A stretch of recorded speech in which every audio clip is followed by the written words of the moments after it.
The alarm on my desk screamed before I even opened my eyes. I am Ilara Ventris, Senior Negotiator for the Coalition Assembly, and in 30 years of service, I had never been pulled out of sleep for an emergency session. That morning, I was. The message was short. A human delegation had requested a seat at the arbitration table for the Halvanar system, a cluster of 3 habitable worlds and a belt rich enough in rare minerals to fund a small empire. Every major species in the coalition wanted a piece of it. Humans, the newest members of galactic society, had never asked for a seat at anything this large before. That alone should have told me something was about to change. I remember walking through the corridors of the assembly hall, my claws clicking against the polished floor, and feeling the whispers before I heard them. Delegates from a dozen worlds stood in small clusters, muttering about the strange new species that had barely joined interstellar society and were already demanding a place among the powerful. Some laughed, some looked worried. I did not know which reaction was correct, so I said nothing and kept walking. Humanity had joined the coalition only a few years earlier, after a long and careful screening process. They were young, technologically behind most of us, and by every measure we used to judge power, they should not have mattered, but there was something about them that unsettled the older species. They asked strange questions during diplomatic briefings. They studied our history instead of trusting our summaries. They negotiated like they had already seen the outcome before the meeting began. I took my seat in the observation gallery, high above the circular table where the real decisions would be made. Below me, the delegates were already arriving. The Draven Compact sent 3 representatives, their tall frames wrapped in ceremonial cloth, moving with the practiced arrogance of a species that had ruled half the galaxy for longer than most civilizations had existed. The Ferran Assembly sent only 1 delegate, small and quiet, always calculating. And then, walking in last, came the human. His name was Daniel Cole. He wore a simple grey suit, no ceremonial markings, no entourage. He carried a single folder under his arm and nodded politely to everyone he passed, even the delegates who did not bother to look at him. I remember thinking he looked out of place, almost too calm for a room full of ancient rivalries. The session began with the usual formalities. The Halvanar system had been discovered decades earlier, but no single species held a strong enough claim to take it outright. The coalition had agreed to a rare joint arbitration, allowing multiple parties to present their case for shared development rights. It was meant to be a display of unity, a peaceful example of how different species could divide resources without conflict. That was the plan, anyway. The Draven representative spoke first, as always. His voice was deep and slow, each word chosen to remind everyone in the room of his people's long history. He spoke of ancient survey missions, of ships his ancestors had sent through that region centuries before most species in the room had even developed space travel. It was a strong claim, backed by real history, and I watched several delegates nod in quiet agreement. Then the Ferran delegate spoke, offering data on mineral density and colonization efficiency, numbers so precise that even the most skeptical members of the assembly leaned forward to listen. The room was filled with careful, calculated arguments, each species trying to prove they deserved the largest share. When it was finally the human delegate's turn, the room grew quiet in a way that felt almost mocking. Daniel Cole stood, opened his folder, and began speaking in a calm, steady voice. He spoke of shared benefit, of using the resources in a way that would help develop trade routes for smaller species who had no claim of their own. He spoke of long-term stability rather than immediate gain. It was, in my honest opinion, one of the more thoughtful proposals I had heard in years. But before he could finish, the lead Draven representative raised a hand, a gesture so dismissive that I felt the insult from my seat in the gallery. He said humanity's proposal, while polite, was irrelevant to a discussion among species who had actually earned their place in this arbitration. He reminded the room that humans had only recently entered galactic society, that they had no history of managing shared resources on this scale, and that their presence at the table was, in his words, a courtesy extended by the coalition rather than a right they had earned. I watched Daniel Cole's face carefully. There was no anger in his expression, no visible frustration. He simply closed his folder, slowly and deliberately, and looked around the table at each delegate in turn. The silence that followed was different from the usual pauses in negotiation. It felt heavier, like the air itself was waiting for something. Daniel Cole finally spoke, his voice quiet but clear enough to reach every corner of the chamber. He said that humanity had come to this table in good faith, hoping to find a fair and reasonable outcome for everyone involved. He said that if fairness was not something this table valued, then humanity had no further business remaining in the discussion. Then he stood, gathered his folder, and walked out of the chamber without another word. I remember the exact moment the doors closed behind him, because the entire room seemed to hold its breath. No one in that hall had ever seen a delegate walk away from coalition arbitration. It simply was not done. Negotiations could be difficult, tense, even hostile, but they always continued until an agreement was reached. Leaving the table was considered a diplomatic failure, an admission of weakness, something no serious species would ever risk. But watching Daniel Cole leave, I did not see weakness. I saw something else entirely, something I could not name at the time. It was the way he moved, calm and unhurried, as if he already knew exactly what would happen next and had simply decided it was not worth witnessing. The Draven representative laughed, a short, dismissive sound that echoed through the chamber. He remarked that humanity's inexperience was showing, that they clearly did not understand how serious negotiations worked among established powers. Several delegates chuckled along with him, eager to agree with the dominant species in the room. I did not laugh.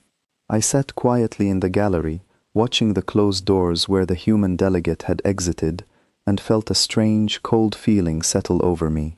It was not fear, not exactly. It was closer to the feeling you get when you realize you have made a mistake, but you cannot yet see how large that mistake truly is. The session continued without humanity's input. The Draven and Ferrin delegates spent the next several hours dividing the Halvanar system between themselves, carving up the resource-rich belt with the confidence of species who had never once considered that walking away from a negotiation could be anything other than a failure. I left the assembly hall that evening with more questions than answers. I did not know, not yet, that the calm way Daniel Cole had closed his folder and walked out of that room would be remembered as the exact moment everything began to change. I did not know that humanity did not view diplomacy the way we did. To us, negotiation was the foundation of survival, the only alternative to conflict. To humanity, it seemed, negotiation was simply one option among many, extended out of courtesy rather than necessity. That night, back in my quarters, I found myself replaying the moment over and over. The closed folder, the quiet voice, the unhurried walk toward the door. None of it matched the reaction I expected from a species that had just been publicly humiliated in front of the entire coalition assembly. I did not sleep well that night. Something about the stillness in Daniel Cole's expression stayed with me.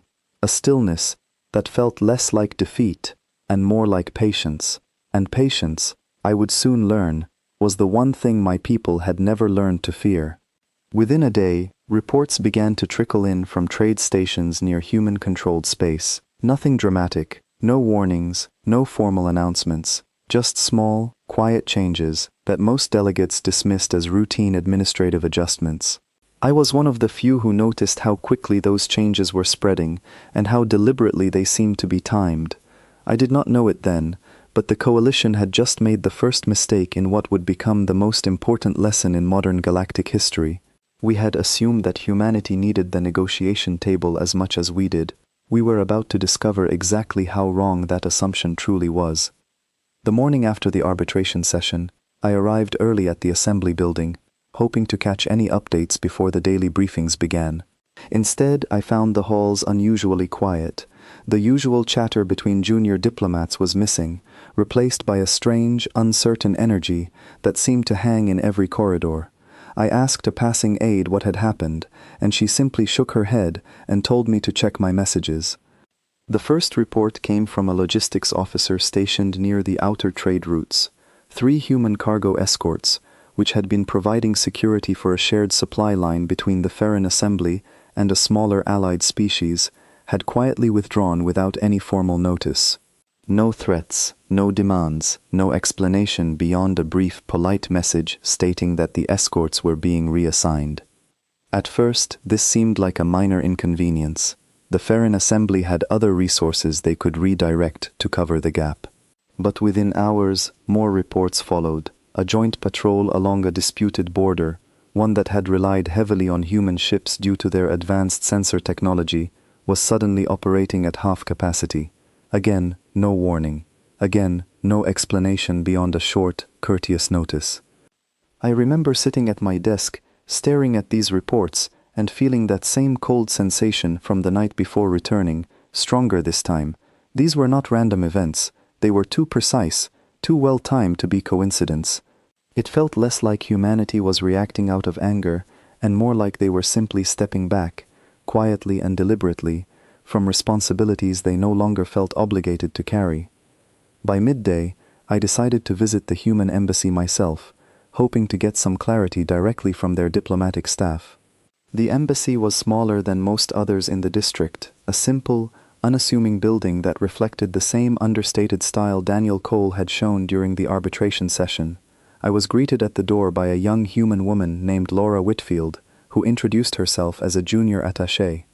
I asked her directly what was happening with the sudden withdrawal of human support across multiple trade and patrol agreements. She smiled politely, the same calm, unreadable expression I had seen on Daniel Cole the day before, and told me that humanity was simply reassessing which commitments aligned with their current diplomatic standing. When I pressed further, asking if this was connected to the events at the arbitration table, she paused for a moment before answering. She said that humanity had entered the coalition hoping to build genuine partnerships, not to be treated as guests allowed to sit at the table out of courtesy. She said that if their presence and effort were not considered valuable enough to be respected, then perhaps it was reasonable for humanity to focus their resources elsewhere, on relationships where that respect existed. It was a calm, measured response, delivered without any anger or hostility. But it left me with an uncomfortable realization. Humanity was not making threats, they were not demanding anything. They were simply removing themselves, quietly and efficiently, from every arrangement that had relied on their goodwill rather than a formal, binding agreement. I returned to the assembly that afternoon and requested access to the full list of joint operations involving human resources. What I found was staggering. Over the past several years, without much formal recognition, humanity had become deeply embedded in the logistical and security framework of the coalition. Their ships patrolled disputed borders. Their engineers maintained critical supply routes. Their sensor networks provided early warning systems that other species had grown to depend on without ever fully appreciating how essential they had become. None of this had been secured through binding treaties. Almost all of it had been provided as informal support, offered freely as humanity tried to prove itself a valuable and cooperative member of galactic society. And now, quietly, without conflict or confrontation, all of it was being withdrawn. I brought my findings to the senior council that evening, hoping to convince them of the seriousness of the situation. Most of the older delegates dismissed my concerns. The Draven representative in particular laughed off the reports, insisting that humanity was simply overreacting to a single diplomatic disagreement and that they would return to their usual cooperative behavior once emotions settled. I did not share his confidence. I had seen the look on Daniel Cole's face as he closed his folder and walked away. It was not the look of a species reacting emotionally. It was the look of a species that had already made a decision, calmly and deliberately, and was now simply following through with it. Over the following days, the reports continued to grow. A joint research station near the edge of Coalition space, staffed partly by human scientists, saw a sudden and quiet reduction in personnel. A shared defense initiative between 3 smaller species, which depended heavily on human-built early warning satellites, found several of those satellites unexpectedly offline for what humanity described only as scheduled maintenance. Nothing humanity did could be considered aggressive. Nothing violated any formal agreement because so little of what they had been providing was ever formally guaranteed in the first place, but the absence of their support created gaps that other species had never realized they were relying on until those gaps suddenly appeared. I began to understand, slowly and uncomfortably, that humanity's silence was not a sign of weakness or confusion. It was a message, delivered without a single hostile word. They had shown up to the negotiation table in good faith, offering more than what was required, hoping to be treated as equals. When that respect was denied, they did not argue or demand it. They simply stopped offering what had never been asked of them through proper channels in the first place. By the end of that week, smaller species who had quietly benefited from human cooperation began reaching out through informal channels, asking whether anything could be done to restore the previous arrangements. I found myself fielding questions from delegates who had laughed the loudest during the arbitration session, now quietly concerned about gaps in their own defense and trade networks. I did not have answers for them. I was beginning to realize that none of us fully understood what humanity considered fair, or what it would take to convince them that the coalition valued their presence as more than a courtesy. And somewhere in the back of my mind, a quiet, uneasy thought continued to grow. If this was how humanity responded to a single insult at a negotiating table, delivered without threats, without anger, without a single raised voice, then I did not want to imagine what would happen if that quiet, patient silence one day gave way to something else entirely. The following weeks passed in a strange, uneasy quiet that felt heavier than any open conflict I had witnessed in my career. Reports continued to arrive daily, each one describing another small withdrawal, another quiet gap left behind by the absence of human cooperation. No single event seemed significant on its own, but together they painted a picture that was becoming impossible to ignore. I spent most of my time reviewing historical records, trying to understand humanity in a way I never had before.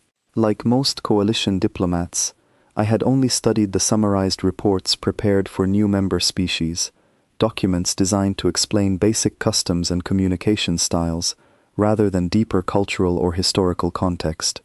It was only now, faced with their quiet withdrawal, that I realized how little any of us truly understood about the species we had allowed to sit at our tables. I requested access to humanity's own historical archives, made available to coalition researchers as part of their transparency agreement upon joining. What I found was unlike anything I expected.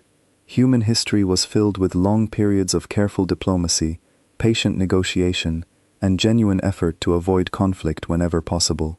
But it was also filled with moments where that patience, once exhausted, gave way to responses so decisive that entire chapters of their history were shaped by the aftermath.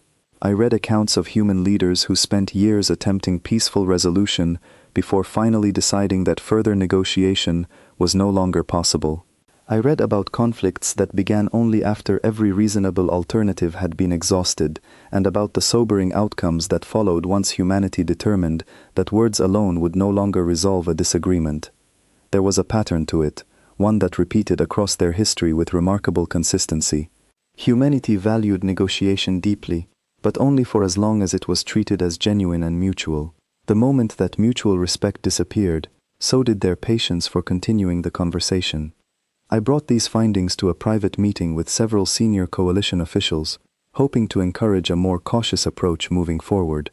Colonel Grace Bennett, the ranking human military liaison stationed within the coalition's joint command structure, was invited to the meeting as a courtesy. I remember the room falling silent when she was asked directly whether humanity's recent withdrawal was connected to a larger shift in policy. She answered carefully, choosing her words with the same measured calm I had come to recognize as distinctly human. She explained that humanity had joined the coalition, hoping to establish itself as a respected and equal partner, contributing resources and cooperation freely as a sign of good faith. She said that the events at the Hulvanar arbitration had made it clear that this good faith was not being reciprocated, and that continuing to offer support without formal recognition or fair treatment was no longer something humanity's leadership considered reasonable. When asked what would happen if the situation remained unresolved, she paused for a long moment before answering. She said that humanity did not view diplomacy as an obligation extended out of fear or dependency. She said that humanity negotiated because it preferred peaceful outcomes, not because it lacked other options. And she reminded the room, quietly but firmly, that history had shown what happened whenever humanity concluded that peaceful options had been exhausted. I left that meeting with a growing sense of unease that I could not shake. It was becoming clear that the coalition had misunderstood humanity from the very beginning. We had assumed their calm, cooperative behavior was a reflection of their limited power, a simple attempt to fit into a system dominated by older, more established species. In truth, their calm behavior had never been about weakness at all. It was a choice, one they were fully capable of reversing, the moment they decided the table no longer served a fair purpose. Around this time, I began noticing subtle shifts in how other species were responding to the situation. The smaller, less powerful members of the coalition, the ones who had benefited most from humanity's informal support, grew increasingly anxious as the gaps in their defense and trade networks continued to widen. Several attempted to reach out directly to human representatives, hoping to negotiate separate arrangements that did not require the full coalition's involvement. Most of these attempts were met with polite but firm reminders that humanity's withdrawal was not personal, and that any future cooperation would need to be built on clearer, more balanced terms. The larger, more dominant species, including the Draven Compact, remained publicly dismissive of the situation, insisting that humanity's absence was a temporary inconvenience rather than a lasting shift. Privately, however, I began hearing quieter conversations among Draven officials, conversations filled with a growing concern that had not existed just weeks earlier. Their confidence, once so absolute, was beginning to show small cracks. I remember one evening in particular, sitting alone in my office long after most of the assembly staff had gone home, reviewing yet another report describing a delay in a joint supply mission that had previously relied on human logistical support. I found myself thinking back to the moment Daniel Cole closed his folder and walked out of the arbitration chamber. At the time, I had seen it as an unusual, almost inexperienced reaction to diplomatic pressure. Now, weeks later, I understood it as something entirely different. It was not an emotional reaction. It was a decision, made calmly and deliberately, by a species that had already concluded the table no longer offered a fair or meaningful outcome. Everything that followed, the quiet withdrawals, the quiet silence, the quiet absence of conflict, had all been a natural continuation of that single decision. I began to realize that the coalition's greatest miscalculation was not underestimating humanity's strength or capability. It was underestimating their patience, and mistaking that patience for dependency rather than choice. Humanity had shown up to the negotiation table offering fairness and cooperation freely, not because they needed to, but because they hoped it would be valued. When it was not, they simply stopped offering it, without anger, without threats, and without a single act that could be considered aggressive by any reasonable standard. As the weeks continued, I found myself preparing a private report for the senior council, urging them to reconsider their approach before the situation escalated further. I warned them that humanity's quiet withdrawal was not the end of the matter, but rather the beginning of a much larger lesson the coalition was about to learn, whether it was ready to or not. I did not yet know exactly what that lesson would look like, but the growing silence from human space felt less like the absence of a threat, and more like the calm before something far larger began to take shape. Little did I know, that silence was about to be broken in a way none of us were prepared for, and the quiet patience I had witnessed at the negotiation table was only the beginning of understanding exactly what humanity was truly capable of. It happened almost a full season after the Halvenar arbitration, on a quiet morning that started no differently from any other. I was reviewing overnight reports from the outer trade routes when an alert came through from the sensor stations near the disputed edge of the Halvenar system. A single vessel had entered the region, moving slowly and without any accompanying escort. What made the report unusual was not the ship's arrival, but its identification. It was a human warship. I remember the confusion that spread through the assembly within minutes of the report becoming public. No formal notice had been given.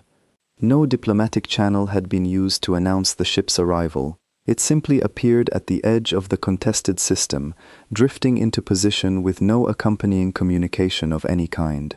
Sensor analysts scrambled to gather more information, but the ship offered nothing beyond its basic identification signal. It did not power any weapon systems.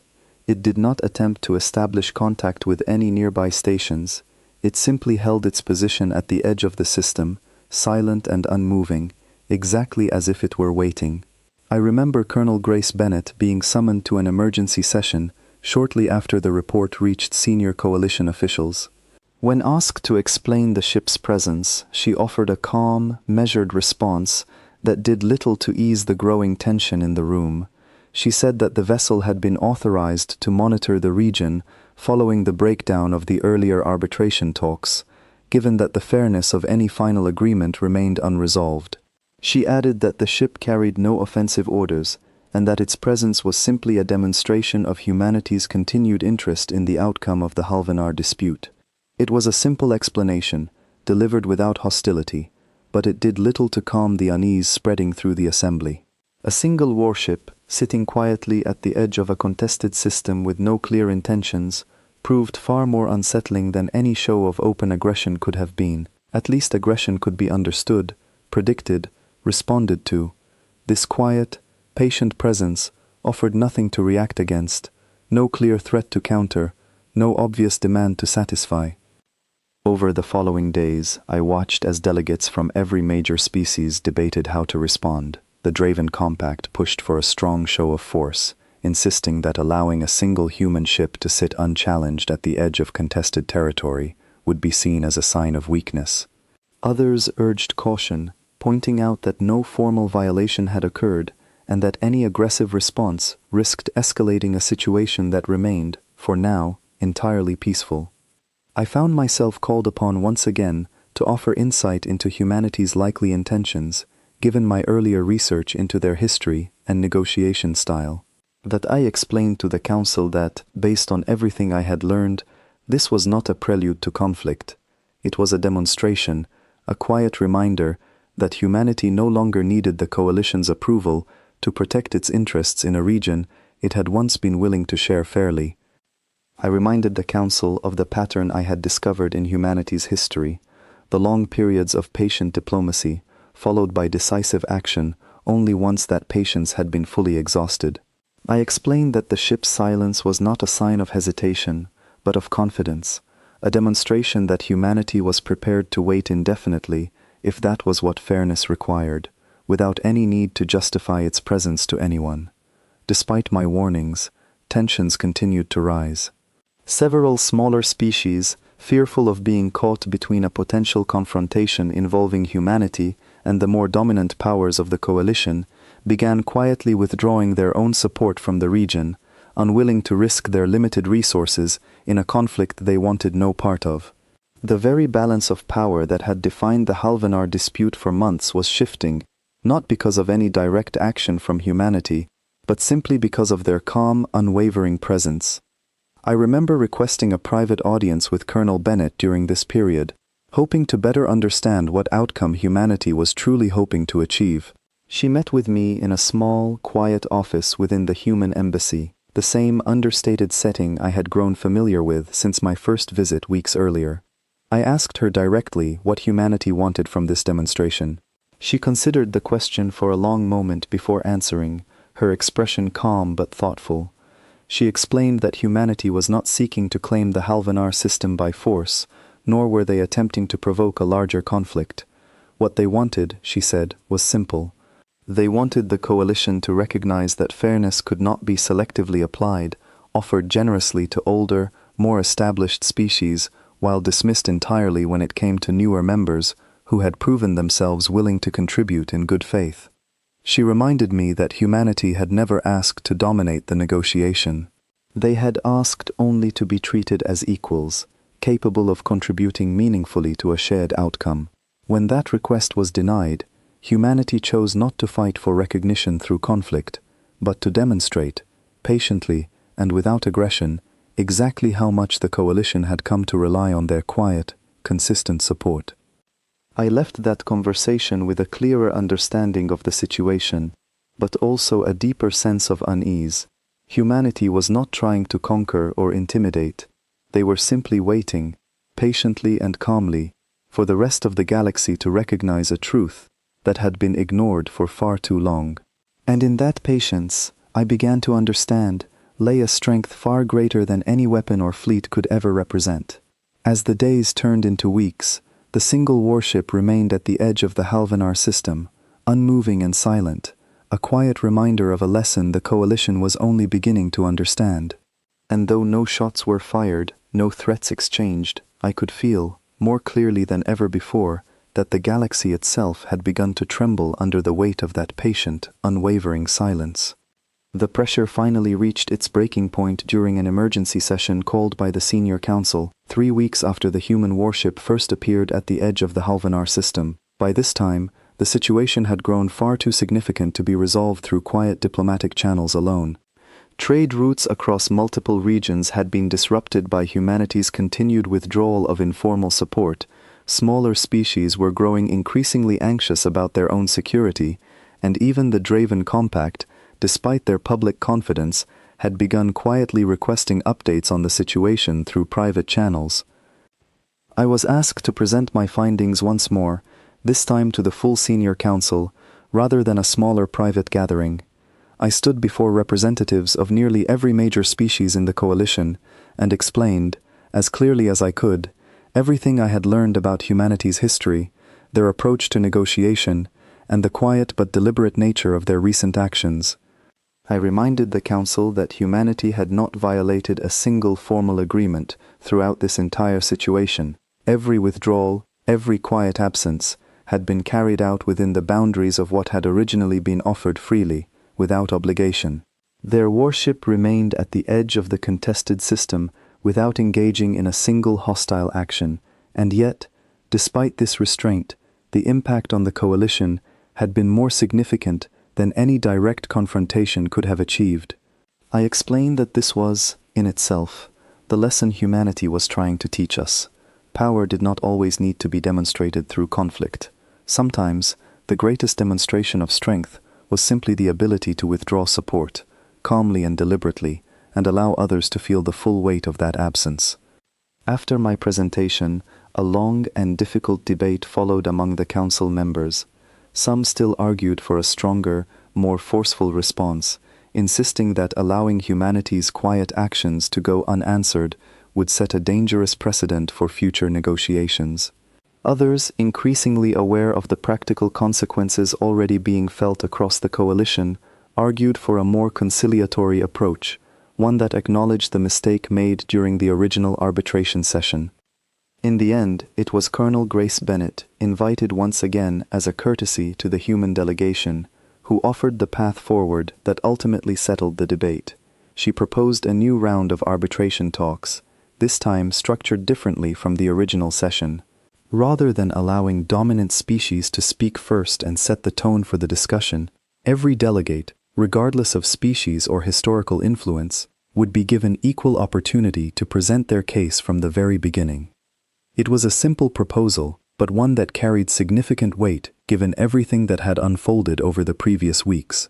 After a long silence, the Council agreed to move forward with this new structure, and a formal invitation was extended to humanity to return to the negotiation table under these revised terms. I remember the day Daniel Cole returned to the assembly hall for the second round of talks. He walked in with the same calm, unhurried presence he had shown during our very first meeting, carrying the same simple folder under his arm. This time, however, the atmosphere in the chamber was entirely different. There were no dismissive remarks, no sighs of impatience, no assumptions that humanity's presence was merely a courtesy extended by more established powers. The negotiation itself proceeded smoothly, each delegate given genuine opportunity to present their case, and a final agreement was reached that fairly distributed the resources of the Halvanar system among all interested parties, including a meaningful and respected share for humanity. It was, in many ways, exactly the outcome Daniel Cole had proposed during the very first session, the one that had been so casually dismissed weeks earlier. As the session concluded and delegates began filing out of the chamber, I found myself standing near the exit, watching Daniel Cole prepare to leave. I approached him, curious to understand his perspective now that the matter had finally been resolved. I asked him directly whether he had expected things to unfold the way they had, starting from that very first moment when he closed his folder and walked away from the table. He offered a small, thoughtful smile before answering. He said that humanity had never wanted conflict, nor had they wanted to demonstrate power simply for the sake of proving a point. What they wanted, from the very beginning, was to be treated fairly, as equals capable of contributing meaningfully to shared outcomes. He explained that walking away from the original negotiation had never been about anger or pride. It had been a simple, honest response to being treated as though their presence at the table was a privilege rather than a right they had earned through genuine effort and cooperation. Everything that followed, the quiet withdrawals, the patient silence, the calm presence of a single warship at the edge of a contested system, had simply been a natural continuation of that same honest response. I asked him what he believed the rest of the coalition had learned from this experience. He considered the question for a moment before answering. He said that the most important lesson was not about humanity's strength or capability, but about the value of patience, and the quiet power that came from simply choosing not to react out of anger, even when treated unfairly. He said that the galaxy had learned, in its own time, that the species most deserving of respect was not always the one who spoke the loudest or acted first, but the one willing to wait calmly until fairness was finally restored. As I watched him walk out of the assembly hall for the final time that day, I found myself reflecting on everything that had unfolded since that very first session. The coalition had entered this dispute believing humanity's calm, cooperative nature was a reflection of limited power, a simple attempt to fit into a system dominated by older, more established species. In truth, that calm behavior had always been a choice, one humanity remained fully capable of reversing whenever fairness was denied. I understood now, more clearly than ever before, that the greatest mistake made by the coalition was not underestimating humanity's technological or military capability. It was underestimating their patience and mistaking that patience for dependency rather than genuine choice. Humanity had shown up to the table offering fairness and cooperation freely, hoping it would be valued in return. When it was not, they simply stopped offering it, calmly and deliberately, until the rest of the galaxy finally understood exactly what had been taken for granted. In the years that followed, humanity's role within the coalition grew steadily, respected not for the size of their fleets or the strength of their technology, but for the quiet, unwavering patience they had demonstrated during one of the most tense diplomatic disputes in recent memory. And though few outside the assembly ever fully understood the true significance of that single warship sitting quietly at the edge of a contested system, I never forgot the lesson it taught me. Sometimes, the loudest warning a species can offer is complete and total silence, and sometimes, the greatest strength lies not in what a species is willing to do, but in what they are finally willing to walk away from.